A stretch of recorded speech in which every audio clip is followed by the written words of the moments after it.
ಆದರೆ ನೋಡಿ, ಇಲ್ಲಿ ನಾನು ಉತ್ತರ ಕರ್ನಾಟಕದ ಸ್ಪೆಷಲ್ ಆದ ಜುಣಕದ ವಡಿ ಅಥವಾ ಕಡಲೆ ಹಿಟ್ಟಿನ ವಡಿ ಮಾಡ್ತಾಯಿದ್ದೀನಿ. ಇದಕ್ಕೆ ಒಂದು ಕಪ್ಪಿನಷ್ಟು ಕಡಲೆ ಹಿಟ್ಟು ನಾನು ನೀರಲ್ಲಿ ಕಲಿಸ್ಬಿಟ್ಟಿದೆ. ಚೆನ್ನಾಗಿ ಮಿಕ್ಸ್ ಮಾಡ್ಕೋಬೇಕು ಅದನ್ನು ಅಳ್ಳಕ್ಕಾಗಿ.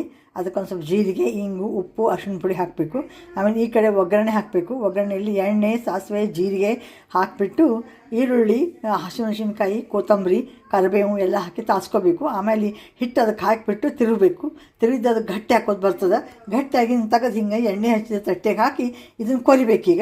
ಕೊರೆದ್ಬಿಟ್ಟು ಜುಣಕದ ವಡಿ ಏನಾಯ್ತು, ಬಕ್ರಿ ಜೊತೆ ತಿನ್ನಲಿಕ್ಕೆ ರೆಡಿ ಆಯಿತು. ನೋಡಿ, ಜುಣಕದ ವಡಿ ರೆಡಿ ಆಯಿತು.